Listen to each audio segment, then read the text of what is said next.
Joining me now is Larry Studnicky from the High Plains Drifters. Larry, you guys have a great new song called The One That Got Away, and I appreciate you taking the time to talk to me about it again. It's great to chat with you again. Great to chat with you. Thanks for having me back, and thanks for mentioning our new single, The One That Got Away. Yeah. Now, when listening to The One That Got Away, it really made me think about it. I don't know about you, but I'm at a point in my life, I'm 45 now. So when I think back to the ones that got away, for the most part, I think, whew, I am so glad that they got away.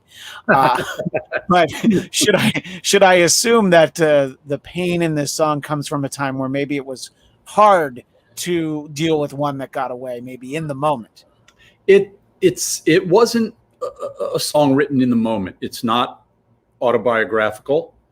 It's really just about that feeling of regret that you sometimes have over one or more girls you may have known in the past. I think I'm older than you, and in my single life, I sometimes think that part of what was at issue in terms of either my inability to commit or hers or however things worked out or fell apart, a lot of it was a timing issue. You're too young, you're too immature, you're too focused on your career, or she's too focused on her career or whatever. And so sometimes you've met someone who you thought was a great gal, and later on in life you find yourself wondering what the hell happened to her.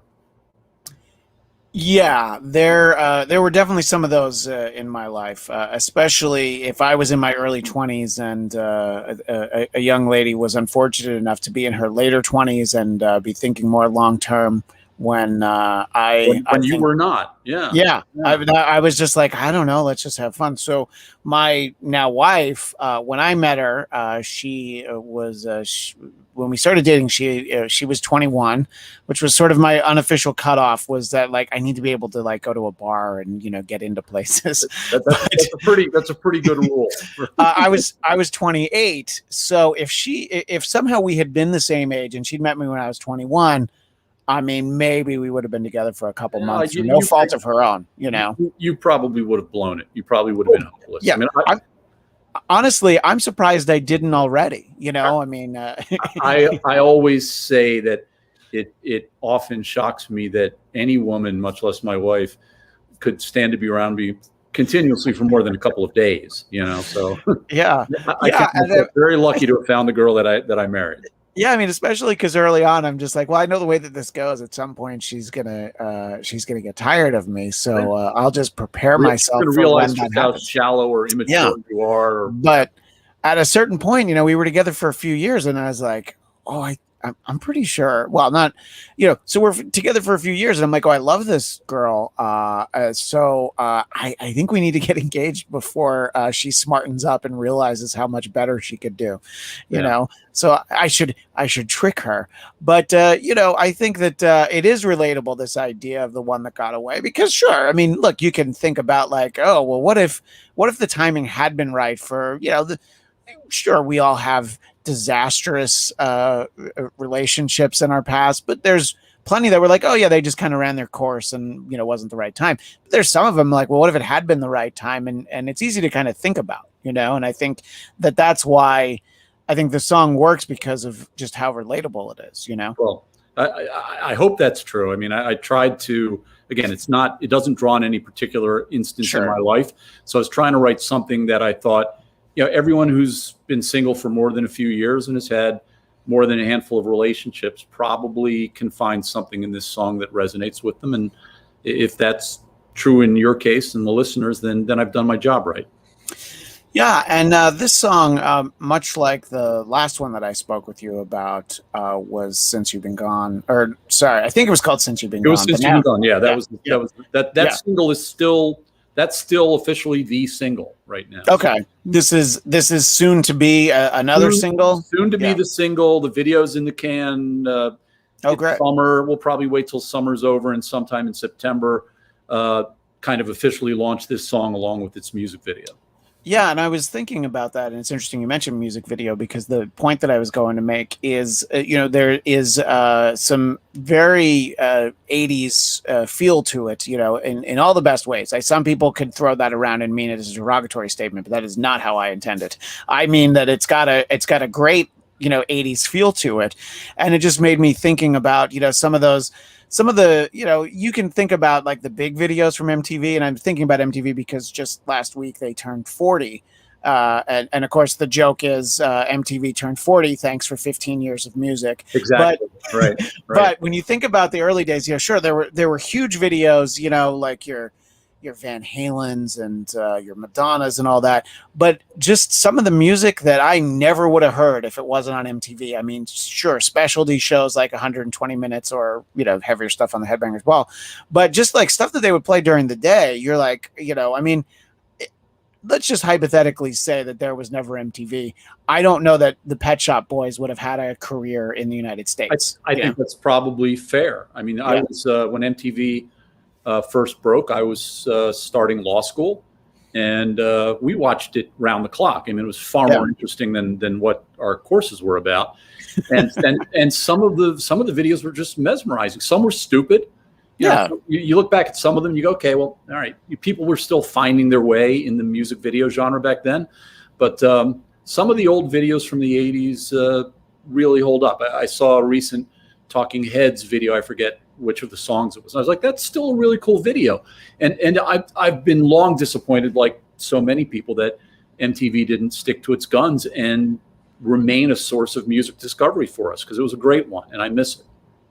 Yeah, and I think that there was a point where I had clearly aged out of MTV because it was the TRL and a lot of like boy bands meets new metal and stuff, and I was like, well, good, it shouldn't be for me. It should be for like kids that are the age I was when I first started watching it. But I mean, I don't know what it came to, but the reason why I'm thinking about all this is because, these two songs in particular, the two most recent ones, just thinking about how they would kind of fit in that time and place, you feel like you could put together a great 80s playlist. Well, and these songs would actually. It's funny you say that, because Since You've Been Gone was almost instantly added by people on YouTube and elsewhere to a lot of 80s hit playlists. Oh, cool. Even though we weren't a band in the 80s. But we all musically came of age in the 80s. It's probably the favorite decade of music for almost everyone in the band. I think maybe not every, but the vast majority of us, that was our favorite decade of music. And we made a conscious decision when we set out to make this album, and this EP is a subset of the album, that, where possible, we'd kind of, get back to our, to the roots of what really got us obsessed with music when we were younger. And in the 80s, you had all the classic rock acts, all of their immediate progeny, and then like the second and third generation after them. So, the Stones and various, all the Beatles were, well, except John Lennon. John Lennon, he was shot during my first semester of law school, but the other Beatles were still around and making great records. The Stones were still making great records. The Ramones, the Sex Pistols, the Clash, and then everything that came after them. And then like the weird ones, like, someone like the Pet Shop Boys, or I may have never discovered New Order, but for New York City nightclubs and MTV, or the Style Council, Paul Weller's second band. There was so much diversity in what was then pop. Rock was still popular music, and all of its little subdivisions were still popular. And it wasn't like today, where I listen to a lot of top 40 because I have a 14-year-old daughter. And there's a lot of really catchy melodic stuff out there. In the last week or so, my daughter several times played, I forget the girl's name, but I absolutely am in love with the song by the girl about prom dress. Do you know it? Oh, okay. I don't know it because my kids are 6 and 3, so give it a listen. It's just a really catchy song, but it's not remotely rock or any derivative of rock, and I miss that on top 40. Yeah, and I mean, it's funny because one of the things that I was thinking when I was putting together notes for you is I was going to ask if there are times where, as someone who writes lyrics, where you are listening to words and you're like, this isn't the genre of music I listen to. Maybe this isn't my favorite kind of beat, but you hear something and you're like, oh, wow, the person writing these words, so by sort of having so much top 40 in your life, I would assume that you're surprised by, you're mentioning the song Prom Dress, that I tried to look up the name, and you know what? It's like MXMTOON. That's So right. I'm like, but I'm like, I don't even know how to pronounce it. Yeah, that's what I mean. I'm like, we're those guys. Like, huh? Who is that? Yeah. What? It's worth more than a few spins. It's a really good song. Really good song. Yeah. I don't, when I listen to the top 40 stations now, I'm probably listening more on a melody basis than a lyrics basis, because you've got this whole little subset or subgenre of primarily female singer-songwriters who are, in my mind, they're the spiritual descendants of like Alanis Morissette. They're just whining all the time, and I can only take so much of it, right? I understand they're young. They're still figuring us men. They're figuring us out, coming to terms with the fact that most of us are dicks or assholes or whatever until we cross the magic age of maybe 30 and start to calm down a little. But they just whine, and to me, whining isn't music. And so I have to tune out those lyrics when I listen to them.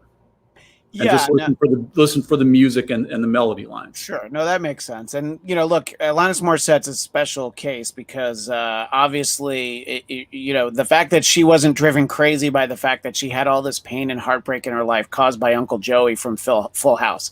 The fact that didn't devastate her and she was still able to make a allegedly, let's just say. Yeah, allegedly. Right. I mean, you listen, you wonder how some of these girls are still walking the planet, frankly. Yeah. Oh, I mean, I just know that, I think that throughout my 20s, I tended to think of myself as a reasonably good guy. And even still some of that behavior, I'm like, I don't know how they do it. I don't know how women put up with, not trying to be mean, but just our stupidity, and, I mean, look, I've been telling my daughter, I said, she's 14. I said, you are only now beginning to enter the phase of your life where you have to really dig down deep to try to understand just how deeply stupid and irresponsible boys will be for roughly the next 16 years of your life, Yeah. Yeah, no, it's a great, I mean, so like I said, I've got a 6-year-old son and a, soon to be 4-year-old daughter. And so it's like, I'm going to have to play both sides of it. I'm like, whatever we can do to have my son not be so stupid, except it's kind of inevitable, I mean, very smart academically, but that's not what you and I are talking about. Not at all. Not at all. The two have nothing to do with each other. Yeah. Right, exactly. I wanted to circle back because you mentioned New Order before, and there was, I think this was in the notes for the band for High Plains Drifter, and the song that we're talking about is the one that got away, but it sort of characterizes the Eagles meet New Order, which I think is a fair comparison. But it made me think that there's that band out there, the Eagles of death metal, and then I was just trying to think, I'm like, okay, so you guys sort of have this new wave 80s sound. So can you be characterized as the Eagles of new wave? That's, I mean, it was my phrase. I emailed our producer, Greg Cohen, instantly after listening to one of the earliest barely mixed demo recordings of Since You've Been Gone. And I said, it's the Eagles meet New Order. And whenever people ask me now, what's your sound? I go, it's kind of the Eagles meet New Order. And my storytelling approach, my songwriting approach is that of a storyteller, kind of like the Eagles. There's still occasionally some of those 70s soft rock melodic influences, but the musical influences are mostly more up-tempo and 80s. Are we the... That I like your phrase. I'm not going to steal it, but I like it. If you feel that there's a conversation you're having where it's appropriate, you don't even have to name check me. You can just say that, somebody called us that, because now I've called you that. So it's not a lie. You can say you're right. You're right. It is true. But being a guy, I have trouble recognizing the truth. One of the, in sort of talking about the 80s, I mean, pop music, what it was at that point, really right through the end of the 80s, it really was this mixture of, rock and roll and hard rock and pop, and so it's like I mentioned them both earlier when I was talking about MTV, but you could hear Van Halen and then that could be followed up by Madonna. And, the Kinks did that song Gone Dancing. That was a huge hit for them, Great. and by the way, I love that song. Yeah. I love that song. Huge fan. Many different iterations of the Kinks were all great to me, and it's just interesting to think about what a real, melting pot of music it was at that time. And look, MTV was a huge part of that because it was just like, yeah, we're going to put all this stuff together. But I think you really get interesting influence to people who sort of came of age listening to all of that, because there was no reason that you were like, and that you weren't going to think that, Van Halen's Jump or Hot for Teacher were good songs, and like, and I mean, we saw it in the music because obviously, Eddie Van Halen does the guitar solo and Beat It for Michael Jackson, so I think it's very easy to marginalize some of the, the fashions and some of the sounds of the time. But really, I mean, I think that it doesn't get enough credit, and it's great because sometimes you'll be seeing, like reruns of Saturday Night Live from the 80s, and it'll be like that band Level 42 that have that song Something About You. That's I think they had a one hit. I think that's their one hit, and like Simple Minds, and you hear that stuff and you're like, oh yeah, these songs are like great. It helps when they're put into movies, but it's funny. Most of my daughter's familiarity with 80s tunes has started initially with movies, but increasingly she's finding them in TikTok videos, which I find that makes sense. Yeah. But so to that end, as I've read some different, interviews with you and notes, you'll mention that you and the guys in the band will be like, oh yeah, our influences include, you mentioned Style Council before, but also like the Marshall Tucker band, and I think it's great to not, be like, oh yeah, we're this kind of band and all of our influences are a similar kind of band. Yeah, we're just too old. We're too old to say that. That's true. We've been around too long. The guys in the band have all played many different genres of music. If you've read some of the past interviews, you know that coming on this second album is a tune that Greg Cohen, our producer, not me, I didn't decide to do it this way. Greg heard my first iteration of the song and said, I love it, and I hear it as a bossa nova tune. And I just kind of sat back and looked at him quizzically, kind of, WTF? I've never written a bossa nova tune, Greg. Sure. And he goes, yeah, I hear it as a bossa nova tune. I said, why not? I mean, the guys in the band can probably play anything. Well, it turned out that our drummer, Kyle had actually played some of this kind of stuff. Mike DeCampo, one of our two guitarists, locked himself in his room for about 3 days and did nothing but listen to bossa nova. And the next time that Greg and John Makem and Mike DeCampo, the two guitarists, and I got together, the next time we got together to demo the song, they just killed it. I mean, this great bossa nova tune just came out of nowhere. And you sit back and you go, that it may never get on the radio, but to my ears, it's one of the cooler songs on the record. I hope someone will find it somewhere. I hope it can get synced into some obscure, cool indie movie someday, or people will never hear it. Oh yeah, well, I mean, I think that there's definitely something to be said for finding your way into the right movie. I mean, there's obviously there's big business in that, and not too long ago, I spoke with Andre Como, who was in the first season of the Real World, and he's a musician, but his day job is music placement and licensing, and we talked a lot about just how important it is, because a lot of movies aren't like, oh yeah, we can have 2 Rolling Stones songs and a Led Zeppelin song, because that's usually not where your movie starts from. Not usually if you have a limited budget, right? Yeah, right, exactly. Yeah, it's like if you're a Disney movie. Look, I was very upfront about this. I saw that Cruella movie that Disney put out, and they had the most impressive soundtrack because they were trying to hide the fact that it wasn't a good movie. But it was like, man, that soundtrack was great. They literally had 2 Rolling Stones songs in it. So you're like, yeah, that's. My daughter watched the movie. She's a little past the Disney age. Sure. but the Cruella thing appealed to her. I'm wholly unfamiliar with the film and its soundtrack, but now that you've mentioned, I'm gonna have to go listen to it just for the soundtrack. A 14-year-old girl should like that movie, but they certainly didn't make it for me. You referenced the upcoming second album, and so this song is from the album, but you also mentioned an EP. So explain what's out, what's coming out. I want to make sure I have it all. Yeah, here's what happened. We started recording last summer. In the fall, we put out a single, Santa Bring My Girlfriend Back. Did really well. In February, we put out the official first single from our second album, which is Since You've Been Gone. Since You've Been Gone, 8 months later, is still doing well, performing at AAA stations. This week was a big week for us. We ended up on the media-based list of most added songs at AAA in the last week. So it's climbing, from smaller markets into bigger markets. The DJs who were playing Since You've Been Gone, or some of them anyway, were communicating with us through our radio and marketing people that, it'd be great if we had some more music out there. And we do. We have a debut album out, but I guess nobody wants to go look for it.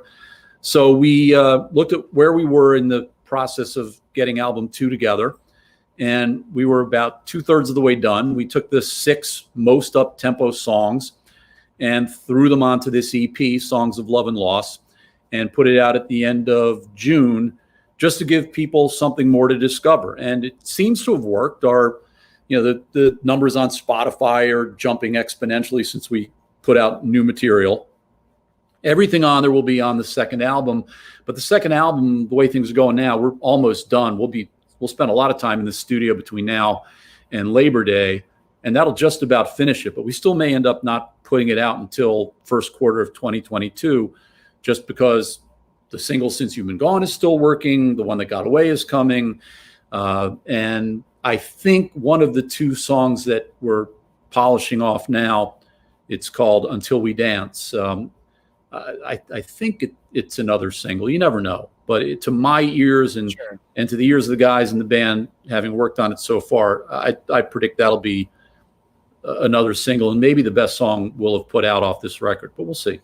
Yeah, well, obviously having the EP out, no reason to rush the full album. I mean, not that it wouldn't be ready, but you want to. There is obviously the business side of this, and the business side of this isn't really my thing. But I listen to the guys that the guys and the gals who advise us on that, and they know better than I do. I'm always like, let's get it done, let's get it done, let's get it done, let's get it out. But often, just get it done, get it out means nobody ever hears it. Right? Yeah, no, that's true. And I mean, it's hard to know when new music is out from artists that people are already a fan of, and it's that much harder for newer bands. So I think if you don't bombard too much of it where it would all get lost, I think that makes sense. And hopefully people get to check out the song. And that's great to hear that it's being added and people are playing it, and that's all the more reason to be like, all right, let's see and let it grow. I mean, so much of what you're talking about, I've talked to plenty of musicians about how it's all like, we got to get the album out. We want to get those pre-orders for the first week because we, as whether it's management or a record company, we're just like, because we're going to basically forget about it from week 2 of the release onward. So we're going to do all our work going into it, but we want it to happen as quickly as possible. I understand that mindset. I mean, there's as a songwriter, I'm always looking ahead to what are we doing next. And when we've finished mixing the song, for me, most of the fun is over. It's like then comes the heavy work, the hard slog of getting it out there, getting your marketing and PR and radio people working it. And thank God I don't have to do that stuff. But without them, no one would know who the hell we are, and they need to be allowed to have time to do their work. But I'm always like, okay, what are we doing next? For me, the most exciting thing about where we are right now is that I get to go back into the studio on and off for the next few weeks with the guys and knock out these next 2 songs. And for me, that's it's about as fun as life gets. Yeah, no, I can imagine. So then beyond that point, are there plans to do live shows after the album comes out? Do you have a little bit? I would expect that after the album's out, that almost becomes inevitable. Yeah, It's a little difficult for a band of older, encumbered and tangled guys to pull that off. We can't just jump in a van and yeah, scoot off for a week to play a series of shows. Um, we have mortgages, school yeah. tuition, all the crap that Of comes course. Yeah, with life as you get older. And frankly, until the second album's in the can, there aren't enough of our songs to play live. With 2 albums under our belt and a couple of cover songs, we'd be great. Going back to, the Marshall Tucker Band, for instance. Part of me would regret all my life if I never get a chance to get up on stage and sing a cover version of "Can't You See" by the Marshall Tucker Band. oh, that would be great. I think I've got a decent voice for it. I love the song. There's so many great musical parts in that song. I mean, it's a Southern rock song, but it's so much more when you listen to all the instruments those guys bring to bear. So if people want to see us, we're going to get out there. The logistics will be a little difficult, but we'll get it done. Yeah, I may be in a wheelchair by then, but I'll be there. yeah. I mean, and it's all a matter of every time we think that concerts are back, they might not be, and they're back. They're back. We just came back from just last Wednesday night.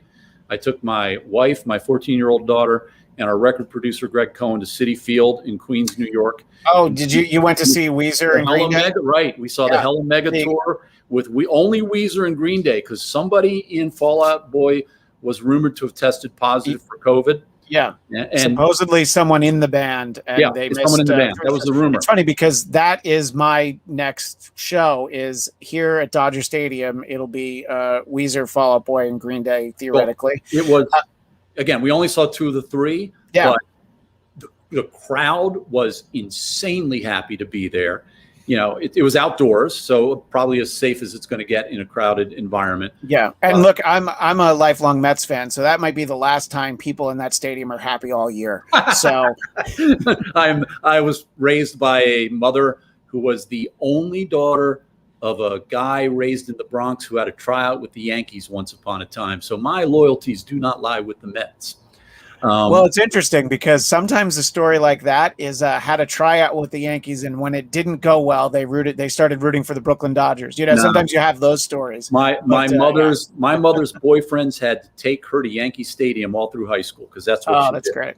But I mean the bands were. I mean they were on fire. They were so happy to be out and playing. Yeah. And in fact, Weezer did a cover of one of the Fall Out Boys tunes because they couldn't perform, which was really nice. And, I think concerts are back. I mean, it's been a week and it's like if the Citi Field concert a week ago had been a super spreader event, someone in the media would have been, rubbing this in somebody's face by now. But the media is very kind to point out when other people have made mistakes. Right. So it's like never quick to retract their own mistakes. And look to go back to a larger event the week before that. Obviously they had Lollapalooza in Chicago, and the pictures from that are incredible, aren't they? Yeah, when you see how many people were there, you're just like, well, I hope everybody is safe and that everything turns out okay. But when you see it, it's like, yeah, that's a real test. But everything you read about it is. It's funny. It's one of those things where I'm relieved to be an old guy who insists on a seat when I go to a show because I don't want to be in the pit anymore. I don't want to be down front. If it's general admission, I might still go if I love the band, but I'm still going to hang out towards the back. So the fact that that show is going to play at an outdoor arena where I can sit, so there's guaranteed distancing between people, I think that helps. Because everything you hear, it's like, it's really like the pressed up against each other for, 4 hours where you're watching. Again, we weren't on the floor in the pit. And so it felt great.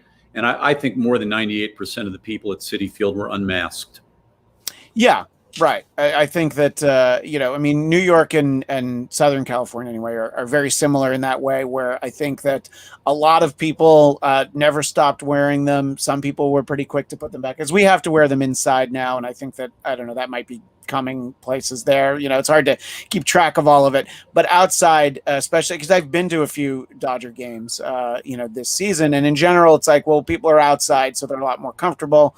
And then the rules are, if you're inside buying concessions, then you're supposed to wear them. But in general, people seem happy to be at anything. I was telling somebody just the other day, when I went to a Dodger game, it was the end of April. It was like the capacity was still, I don't know, 25, 30%.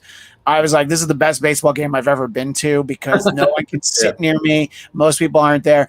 And I just remember everybody was so happy. It was like they could call the game and be like, yeah, you know what? They were playing the Reds. Yeah, the Reds plane broke down and they couldn't make it. Do you guys want to just hang out and eat hot dogs? I'm like, yes, I do. I'll sit here for 3 hours and not watch a game. So being, able to see concerts again, I've seen some live music, mostly outdoors, but this is the first like real concert I'll get to go to. So I keep expecting it to happen. And, we hope that's the case. You'll be fine. And they both bands played great sets. And I mean, they were at the top of their game. Neither of those guys, whether it was what's the Rivers is the singer from Weezer, and Billy Joe from Green Day. Their voices haven't lost a thing. Yeah. So that was cool. Yeah, no, it's very cool, and you've got me even more excited now. I'm glad that you went, and we're fired up, and we're buying more concert tickets now. Yeah. No, it's this is sort of all I have. I'm still at the step where I haven't been convinced that I want to go to an inside concert just yet, but it'll depend on. Speaking of the Eagles, we'll be seeing the Eagles indoors at Madison Square Garden in 2 weeks. So that'll be great. Yeah. Are they doing like all of Hotel California? That's all of Hotel California. It should be amazing. Yeah. Well, yeah, and then the Garden, I think, is one of those venues that everybody has to be vaccinated, or at least they were when the Foo Fighters played there. I heard. Yeah, so. I don't know. Whatever. We're all vaccinated. Yeah. So. It's just like you have to just know. It's like I say to everybody, it's like, I'm okay with the rules. Just please tell me what they are before I show up. It's like, do I bring the mask? Do I bring the card? I want to do it. Just let me know. Right. Obviously, if people want to hear the song, how do they find High Plains Drifters? Obviously, you can just Google it. But you can Google us, High Plains Drifters. Go to YouTube, search for our videos. There are videos out there for a couple of the songs off the debut album, Santa Bring My Girlfriend Back, Since You've Been Gone, Jennifer Aniston. They can find us on the web at High Plains Drifters. It's hyphenated, high-plains-drifters.com. Or go to any of the streaming services and search for us under our name, High Plains Drifters. Or if you haven't heard the single, search for Since You've Been Gone and scroll down below the Kelly Clarkson one. That's right. First, so try searching for High Plains Drifters, Since You've Been Gone, or Since You've Been Gone, High Plains. Yeah. And avoid Kelly and go straight to, I love her song too, but ours is way more up-tempo than that. Yeah, Kelly's got plenty of plays on that already. She's okay. Yeah. She's got a talk show. She's going to be fine. She's got way better pipes than I do, but I think our song measures up melodically. So well, before I let you go, there's something I have to ask you about. In researching for the interview, I came across another interview you did, and I'll give credit to the site that conducted the interview. It's called v13.net, and they had a great conversation with you about alcohol, and there was something about this that was so fascinating. Yeah. And obviously, it's from you were a younger man, and when I was a younger man, drinking games seemed appropriate. We're talking about guys being stupid. Obviously, girls were able to be stupid back then too. And I was thinking about one of the worst things about beer pong was the fact that even as recently as when I was first dating my now wife, I would always have to drink my beer and then the beer of whatever girl I was there with. So I was drinking twice as fast as whoever I was playing, which I guess if that's the objective. But there was this fascinating game. It's a variation on that called blow pong, which is not as scandalous as it sounds. There's no cocaine on the table. It's not that kind of blow. In fact, I made it through 4 years of college without ever seeing cocaine on the campus. So good for you. It just, and I mean, that may have been me. Yeah. I admit, but it just wasn't as prevalent when I was in college as it became later. I mean, certainly in the 80s in New York, it was everywhere. But yeah, blow pong has nothing to do with blow. It's a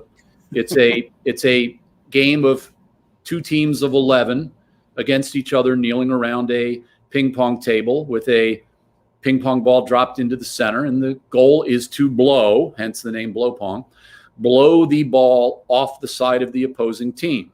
It either has to go past them, in between their heads or over their head, or hit them in the head. And when you're scored against, you chug a 12-ounce beer and you play to 21 points. And so the losing team in about 90 minutes consumes 21 12-ounce beers. And I was on 2 successive losing teams in college. And that's about as stupid and as drunk as I've ever been in my life. And kids, if you're listening at home, don't do this. Don't repeat this. This is not a safe game. This is the kind of game that I'm a big guy, unlike I'm 6'4", 260 pounds. I can absorb alcohol, or I could back then. I could absorb the alcohol. This is not a game for skinny little people. And the key was you were in college, so obviously it's not like you had the bad judgment to try and drive anywhere afterwards. No, not at all. In college, you just have to stumble back to. I was able to stumble back to my dorm room and sleep for a day. Absolutely. Yeah. And I think that when you get to the rules were very specific. The way you described them is you had to, in sight of the other players, actually drink all 12 ounces because Correct. There's outside on an open field. You're in sight of everybody. There are hundreds of people watching. This wasn't done in private. No, and look, that's the clientele that I feel like exists in my audience. I think they're going to appreciate this because it'll remind them. And please share in the comments if you're watching the YouTube version, or you can always tweet at me at Christian DMZ or at Bladtcast, BLADTCAST. I feel like we're going to get some stories of dumb drinking games, and we always. We can look back fondly on stupider times. And, now it's like if I drink one 22-ounce beer, I'm definitely going to take a nap afterwards. Maybe some of the people that are contacting you about the dumb drinking games, maybe when they sober up and they're feeling regretful, they'll realize that perhaps the best way to address their blues and melancholy is to become even more depressed by thinking about a girl that got away, and they'll start playing the one that got away. Yeah, the girl who was not impressed by the fact that they drank so many beers. Right. In fact, that might be the moment she got away, was like, this is when I can sneak away. Any wise girl is going to run for the hills from a guy who behaves like that. Well, Larry, it's always fun to get a chance to talk to you, and I look forward to to hearing more songs from it and the album, whether it comes out this year or next. I'm excited to hear more. Always enjoy talking to you, and I always enjoy getting to hear, when I get in my email that there's a new song from you guys. I'm always excited to hear it. Grateful to you for the kind words. We're trying not to put out shitty music. We do our best. Yeah. Hey, look, in 2021, I'm not convinced that everybody isn't trying to, not put out shitty music. Every once in a while, you're like, wait a minute. That's somebody who should know better. They shouldn't have put out that music. I've been really lucky on this EP and on this album. I've been really lucky. The guys in the band have attacked every song with enthusiasm and great musical contributions, and they've produced works that are far above what just a vocalist or lyricist like myself could pull off. And I hope people will, track us down, give it a listen. I think someone's going to like. Everyone's going to like something on that EP, I think. So I appreciate you giving us some time to promote it. Really great. Absolutely. And it's hyphens between each word, right? High planes. On the web, it's hyphens, high hyphen planes, hyphen drifters. But go see the videos. The videos don't have, I was smart enough to keep everyone in the band out of the videos. The videos are only populated by really attractive girls from Scandinavia. So go there. Hey, they're speaking, to bring it all back to kind of where we started with MTV. There were bands that were smart enough to know that they didn't belong in their own videos. Absolutely. That's us. We are that smart. What do people remember from those 3 Whitesnake videos? Do they remember how tight David Coverdale's pants were? No. they remember Tawny Katane doing cartwheels on the hood of that car. Right. So Absolutely. that's all we need. Well, Larry Studnicky, thank you so much for your time. And everybody check out High Plains Drifters. Thanks so much. Thanks, man. Talk to you later. Bye-bye. Talk to you soon.